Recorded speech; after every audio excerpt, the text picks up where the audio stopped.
Hello friends, welcome to our channel Mr.Jabastin. So இந்த video நம்ம என்ன பார்க்க போறோம்னா தமிழில் பார்த்தவங்க எல்லாருக்குமே தெரிஞ்சிருக்கும். ஸோ குறைந்த விலையில் டிஜிட்டல் மார்க்கெட்டிங் செய்வது எப்படி. ஸோ இதை பார்த்தவங்களுக்கு என்ன தோணிருக்குன்னா ஒரு டெய்லி பேசிஸில் 100 ரூபா ப்ரொமோஷன் செலவு பண்ணால் போதும், இல்லை 500 rupees வரைக்கும் அதிகபட்சம் செலவு பண்ணால் போதும் அப்படின்னு நினைப்பீங்க.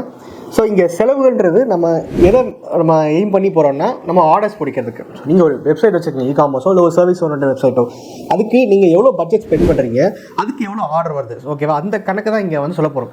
ரொம்ப சிம்பிளாக சொல்கிறேன், ஒரு சினாரியோன்னு சொல்கிறேன். ஒருத்தர் டெய்லி பேஸில் 100 ரூபா கேம்பெயின் ரன் பண்ணுறார். அப்போ ஒரு மாதத்துக்கு 3000 ரூபா செலவு பண்ணுறாரு, ஓகேவா? கூகுள் ஆட்ஸு, சோஷியல் மீடியா எல்லாம் சேர்ந்து ஒரு நாளைக்கு 100 ரூபா செலவு பண்ணுறாரு. ஒரு மாதத்துக்கு 3000 ரூபா செலவு பண்ணுறாரு அவர் வெப்சைட்டுக்கு டிராஃபிக் எடுத்து வரதுக்கு. ஸோ இதனால் அவருக்கு வந்து ஒரு 7000 ரூபாய்க்கு ஒரு ஆர்டர் வருதுன்னு வச்சுக்கோங்க. சிம்பிளாக உங்களுக்கு புரியிருக்கா சொல்கிறேன். இதே இது வந்து கம்மியான பட்ஜெட்டு அப்படின்னு சொல்லுங்க. அதாவது 3000 ரூபான்றது ஒரு சின்ன அமௌண்ட் தானே சார் டெய்லி பேஸில். என்னை பொறுத்த வரைக்கும் குறைஞ்ச காசில் செலவு பண்ணி மார்க்கெட்டிங் பண்ணி ஒரு வெப்சைட்டுக்கு சேல்ஸ் பண்ணுறது எப்படி இருக்குன்னா, 100 ரூபா டெய்லி பேஸில் செலவு பண்ணி மாதத்துக்கு 3000 ரூபா செலவு பண்ணி 7000 ரூபாய்க்கு பதிலாக 14000 ரூபா சேல்ஸ் எடுத்துகிட்டு வந்தால் யோசிச்சு பாருங்கள். ஸ்பெண்டிங் வந்து கம்மியாக இருக்குது, ரெவன்யூ வந்து அதிகமாகுது. ஸோ இதுவும் ஒரு வே ஆஃப் அப்ரோச் தான். ஸோ குறைந்த வெளியில் டிஜிட்டல் மார்க்கெட்டிங் செய்கிறது அப்படின்ற குறைந்த வெளின்றது என்னென்னா, நீ ஸ்பெண்ட் பண்ண போகிற அமௌண்ட்டை நான் குறிப்பிடலை, உங்களுக்கு வரப்போகிற ஆர்டரை குறிப்பிடுறேன். ஸோ எப்படி குறைஞ்ச விலையில் கம்மியாக செலவு பண்ணிவிட்டு அதிகமான ஆர்டர்ஸ் இன்க்ரீஸ் பண்ணுறது, அதிகமான லீட்ஸை இன்க்ரீஸ் பண்ணுறது, ஓகேவா? இப்போ ஒரு இ-காமர்ஸ் வெப்சைட்னா ஆர்டர்ஸ்ன்னு சொல்லுவாங்க. நீங்கள் ஒரு சர்வீஸ் பேஸ்டு பிஸ்னஸ் பண்ணிங்கன்னா உங்களுக்கு எப்படி வந்து லீட்ஸை வந்து அதிகமாக கொண்டு வருது கம்மியான பட்ஜெட்டில், இதுதான் இந்த வீடியோ நம்ம பேச போகிறோம். ஸோ வாங்க வீடியோக்குள்ளே போகலாம். ஃப்ரெண்ட்ஸ், ஃபர்ஸ்ட் ஆஃப் ஆல் வந்து நீங்கள் வந்து இன்றைக்கி டேட்டுக்கு பார்த்தீங்கன்னா ப்ரிடாமினண்ட்டாக நீங்கள் செலவு பண்ணுறது எங்கன்னா Google ads and social media ads, கரெக்டாக? ஓகேவா? இந்த ரெண்டு தான். அதுக்கப்புறம் பார்த்தீங்கன்னா இன்ஃப்ளூயன்ஸ் மார்க்கெட்டிங் அது இருந்தாலும் ப்ரிடாமினன்ட் அப்படின்ற வார்த்தையை நான் சேர்த்துக்கிட்டேன். ஸோ அதிகபட்சம் நீங்கள் Google ads and social media ads நீங்கள் செலவு பண்ண போகிறீங்க. ஸோ நீங்கள் செலவு பண்ணுற இடத்துல கரெக்டாக செலவு பண்ணிங்கன்னா ஆர்டர்ஸ் இன்க்ரீஸ் ஆகும். அதுதான் இந்த வீடியோவில் பார்க்க போகிறோம். ஸோ நான் ஒரு ஸ்ட்ராட்டஜி வச்சுருக்கேன். அந்த ஸ்ட்ராட்டஜி மூலிமா நிறைய காசை மிச்சப்படுத்திருக்கேன். அது எப்படின்றத பற்றி ஃபஸ்ட்டு ஸ்டெப்பாக பார்க்கலாம். ஃப்ரெண்ட்ஸ், இப்போ பார்த்தீங்கன்னா இதனோட கிளைண்ட்டோட வெப்சைட்டு. ஸோ இப்போ இவருக்கு பார்த்தீங்கன்னா நான் நிறைய ஆர்டர்ஸ் வரும்.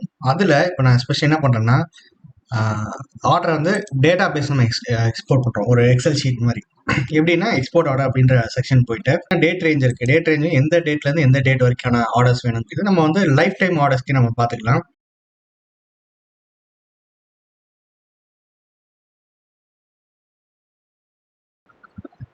ஸோ ஃப்ரெண்ட்ஸ், இப்போ பார்த்தீங்கன்னா எக்ஸல் ஷீட் டவுன்லோட் ஆகிடுச்சு. நம்ம கிளிக் பண்ணி உள்ள பார்க்கலாம். இப்போ என்னன்னா, நம்ம இந்த எக்ஸல் ஷீட்டை லைட்டாக வச்சு ஒரு மாடிஃபிகேஷன் பண்ண போகிறோம். என்னன்னா, நமக்கு தேவையான ஃபீல்டு வந்து கஸ்டமர்ஸோட மெயில் ஐடி மட்டும்தான். ஸோ அந்த மெயில் ஐடி தவிர்த்துட்டு மீதி இருக்க எல்லாத்தையுமே வந்து நம்ம டெலிட் பண்ணுறோம். ஏன்னா மெயில் ஐடி பேசிஸில் தான் ஆடியன்ஸ் நம்ம ரெக்கார்ட் பண்ணோம். எப்படி நான் சொல்கிறேன். ஸோ ஃப்ரெண்ட்ஸ், பார்த்தீங்கன்னா இப்போ இங்கே வந்து நம்ம கஸ்டமர்ஸோட மெயில் ஐடி வச்சு நீங்கள் கேட்கலாம் சார், நிறைய வாட்டி மெயில் ஐடியா இருக்குன்ட்டு சில டைம்ஸ் இந்த மாதிரி டூல்ஸ் வச்சு பண்ணும்போது ரிப்ளிகேட் ஆகும்.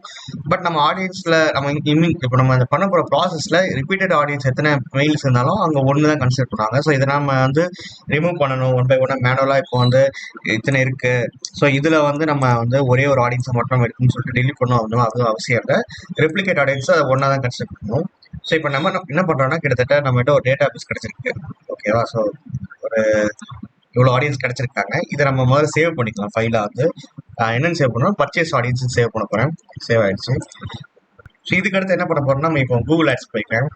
ஸோ டூல்ஸில் ஆடியன்ஸ் மேனேஜர்னு ஒன்று இருக்குது, கிளிக் பண்ணிக்கோங்க. ஸோ பார்த்தீங்கன்னா செக்மெண்ட்னு ஒரு ஆப்ஷன் இருக்குது, அது கிரியேட் செக்மெண்ட் கொடுத்து கஸ்டமர் லிஸ்ட்டுன்னு ஒன்று பார்த்தீங்கன்னா இதை கொடுக்குறேன். ஸோ இதில் வந்து பர்ச்சேஸ்டு ஆடியன்ஸ்ன்னு நான் கொடுக்குறேன். So upload email, phone number, mail address அவங்களே கேட்குறாங்க பார்த்தீங்களா. ஸோ கஸ்டமர்ஸோட இமெயில் இல்லைனா ஃபோன் ஏதாவது ஒன்று நீங்கள் இருக்கிற டேட்டா பேஸ் ஆட் பண்ணால் நாங்கள் எடுப்போம். ஏன்னா ஒவ்வொருத்தருமே கூகுளோட ப்ராடக்ட் லைக் யூடியூபோ இல்லை ஒரு ஆட்டோட அப்ளிகேஷன்ஸோ எது யூஸ் பண்ணாலும், ஜிமெயில் யூஸ் பண்ணாலும் வந்து கண்டிப்பாக வந்து ஜிமெயில் வச்சுருப்பாங்க. ஸோ உங்களோட ஒவ்வொருத்தரோட டேட்டாவும் கூகுள் தெரியும். ஸோ இந்த மெயில் ஐடினா இந்த யூசர் அப்படின்றது தெரியும்.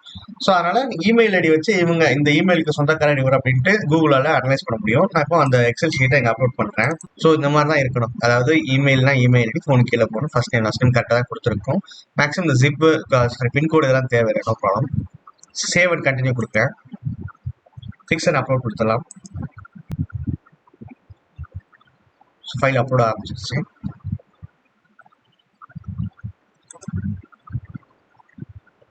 இப்போ என்னன்னா பார்த்தீங்கன்னா வந்து இந்த இடத்துல வந்து பர்ச்சேஸ் ஆடியன்ஸ் நம்ம ஆடியன்ஸ் கொடுத்தால பாப்புலேட் ஆக ஆரம்பிச்சிச்சு. ஒரு 24 ஹவர்ஸ் ஆகும். அதுக்கப்புறம் தான் வந்து எவ்வளோ ஆடியன்ஸ் இருக்குது எல்லாமே செக்ரிகேட் பண்ணி கொடுக்கும். ஸோ ஃப்ரெண்ட்ஸ், இப்போ பார்த்துருப்பீங்க நான் எதனால வந்து ஒரு வெப்சைட்டில் ஒரு இவ்வளோ நாளாக ஆர்டர் வந்த கஸ்டமர் பேஸை ஒரு எக்ஸல் ஷீட்டாக நான் எடுத்து கூகுள் ஆட்ஸில் ஆடியன்ஸ் மேனேஜர்லையும் ஃபேஸ்புக் பிக்சலில் வந்து நான் வந்து ஒரு பர்ச்சேஸ்ட் ஆடியன்ஸை நான் சேவ் பண்ணுறேன் அப்படின்னு உங்களுக்கு புரியாமல் இருக்கலாம். பட் ஆனால் நமக்கு ஒரு நெட்வொர்க் சேர்ந்து போச்சு கரெக்டாக.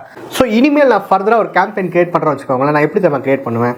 ஸோ இப்போ இந்த மாதிரி ஆட் பண்ணுறதுனால என்ன ஒரு யூஸ்ன்னு கேட்டிங்கன்னா, இப்போ நம்ம ஒரு கேம்பெயின் ரன் பண்ணிட்டு இருக்கோம்னா அந்த கேம்பெயினில் ஆடியன்ஸ்ன்ற செக்ஷனில் பார்த்தீங்கன்னா எக்ஸ்க்ளூடுன்னு ஒரு ஆப்ஷன் இருக்கும். அதில் யார் எக்ஸ்க்ளூஷன் கொடுத்து நம்ம கிரியேட் பண்ணிருக்க அந்த டேட்டா பேஸை கொடுத்துட்டோம்னா அந்த ஆடியன்ஸுக்கு இந்த கேம்பெயினில் காட்டுற எந்த விஷயமும் காட்டாது. ஐ மீன் இந்த கேம்பெயின் ரன் பண்ணுறது அவங்களுக்கு போய் சேராது. ஸோ இதனால் என்ன பெனிஃபிட்னு கேட்டிங்கன்னா, ஆல்ரெடி நம்ம கஸ்டமர்ஸ் நம்ம வெப்சைட்ல பர்ச்சேஸ் பண்ணிட்டாங்க. நம்மளோட ப்ராடக்ட் வந்து ஒரு ஒன் டைம் பர்ச்சேசபிள். லைக் நம்மளோட ப்ராடக்டோ சர்வீஸோ ஒரே ஒரு வாட்டி தான் பர்ச்சேஸ் பண்ணுவாங்க.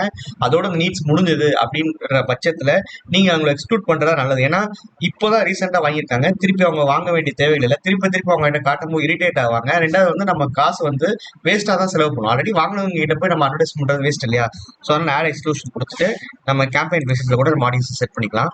ஸோ இப்போ பார்த்தீங்கன்னா நம்ம அந்த இடத்துல எக்ஸ்க்ளூஷனில் பர்ச்சேஸ்டு பையஸ் டேட்டா பேஸ்ன்னு சொல்லிட்டு கிட்டத்தட்ட 5.8K to 6.4K நம்ம ஆட் பண்ணிட்டோம். ஸோ இந்த கேம்பெயின் எதுவுமே பர்ச்சேஸ் பண்ண ஆடியன்ஸ்க்கு காட்டாது.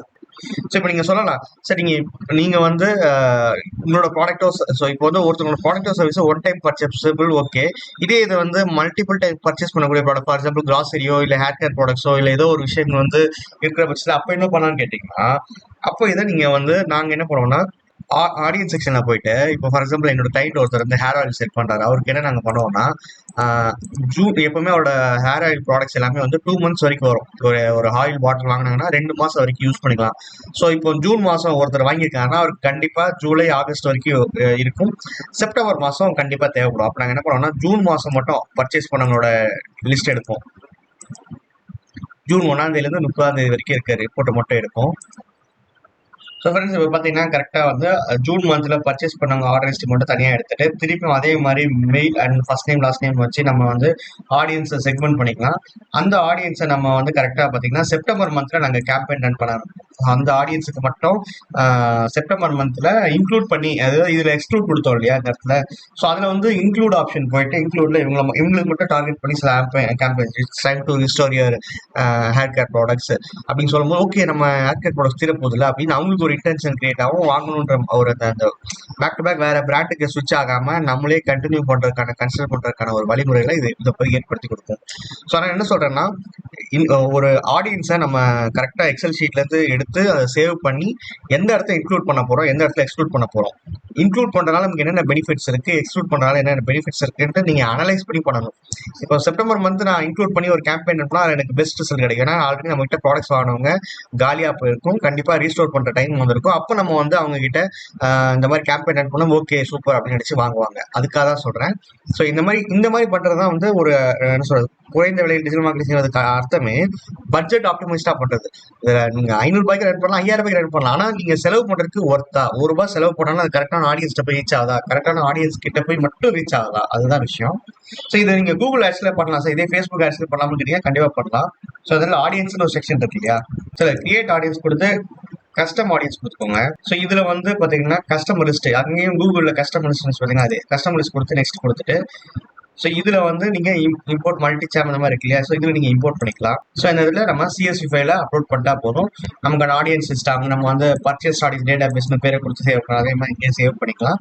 ஸோ ஃபேஸ்புக்கும் அதே மாதிரி நம்ம ஒரு ஆடியன்ஸ் கஸ்டமர் லிஸ்ட் ரெடி பண்ணியாச்சு. நம்ம கேம்பெயின் ரன் பண்ணும்போது இவங்க இன்க்ளூட் பண்ணுங்க, இவங்க எக்ஸ்க்ளூட் பண்ணுங்கன்னு சொல்லி ரன் பண்ண ஆரம்பிக்கலாம். ஃப்ரெண்ட்ஸ், இப்போ பார்த்துருப்பீங்க கேம்பெயின் கிரியேட் பண்ணும்போது நான் வந்து அவங்கள எக்ஸ்க்ளூட் பண்ணிட்டேன். இன்க்ளூட்னா இவங்களுக்குலாம் என்னோட அட்வர்டைஸ்மெண்ட்டை காட்டு, எக்ஸ்க்ளூட்னா எக்காட்டு கொண்டு இந்த ஆடியன்ஸுக்கு என்னோட அட்வர்டைஸ்மெண்ட்டை காட்டாதுன்னு அர்த்தம். ஸோ இந்த மாதிரி ஆப்ஷன்ஸ்லாம் இருக்குது. இது பேர் தான் ஸ்ட்ராட்டஜி. ஓகேவா? டிஜிட்டல் மார்க்கெட்டிங்கை பொறுத்தவரைக்கும் இப்போ பார்த்துருப்பீங்க, குறைந்த விலையில் டிஜிட்டல் மார்க்கெட்டிங் ரன் பண்ணுறது இப்படி தான். நான் ஒரு ஃப்ரீலான்சர்கிட்ட போனேன் சார், நான் ஒரு கன்சல்டன்சி போனேன், அவங்க 60,000 கேட்குறாங்க. ஆனால் இது வந்து இன்னொரு ஃப்ரீலான்ஸ் டீமோ இன்னொரு கன்சல்டன்சியோ 30,000 கேட்குறாங்கன்னா எனக்கு என்ன அவுட்புட் வருது? 60,000 ரன் பண்ணனால எனக்கு என்ன அவுட்புட் கிடைக்கும், 30,000 ரன் பண்ணாலும் என்ன அவுட்புட் கிடைக்கும்? அந்த அவுட்புட்டை தான் கம்பேர் பண்ணுமே தவிர இவங்க இவ்வளோ கேட்குறாங்க அவங்க அவ்வளோ கேட்குறாங்க நம்ம கம்பேர் பண்ணுறதுல மீனிங்லெஸ் தான். ஓகேவா? ஸோ எண்ட் ஆஃப் த டே எனக்கு எவ்வளோ ஆர்டர்ஸ் வரும், எனக்கு எவ்வளோ குவாலிட்டியான லீட்ஸ் வரும், அதுதான் முக்கியம். இங்கே அதை புரிஞ்சிக்காம எங்கே கம்மியாக கொடுக்குறாங்களோ கன்சல்டன்ஸில் எந்த ஃப்ரீலான்சர்ஸ் கம்மியாக சார்ஜ் பண்ணுறாங்களோ அவங்ககிட்ட கொண்டு போய் நம்ம ப்ராஜெக்ட்டை கொடுக்குற தப்பு. ஸோ அது மாதிரி நிறைய விஷயங்கள் இருக்குது. டிஜிட்டல் மார்க்கெட்டிங்கிறத இந்த ஒரே ஒரு வீடியோவை பார்த்து நீங்கள் கற்றுக்க முடியாது. நிறைய வீடியோஸ் நம்ம சேனலில் போஸ்ட் பண்ணிருக்கேன், இன்னமும் நிறைய போஸ்ட் பண்ண தயாராக இருக்கேன். அதெல்லாம் மிஸ் பண்ணாமல் நீங்கள் பார்க்கணும்னு வச்சிங்கன்னா மறக்காமல் நம்ம சேனலை சப்ஸ்கிரைப் பண்ணிக்கோங்க, பக்கத்தில் இருக்க பெல் ஐக்கானை ப்ரெஸ் பண்ணிக்கோங்க. ஸோ உங்களுக்கு ஒரு வேளை இந்த மாதிரி டிஜிட்டல் மார்க்கெட்டிங் இன்டெப்த்தாக கற்றுக்கணும்னு நினச்சிங்கன்னா கீழே டிஸ்கிரிப்ஷன் கமெண்ட் செக்ஷனில் நம்ம நம்பருக்கு காண்டாக்ட் பண்ணலாம். தேங்க்யூ.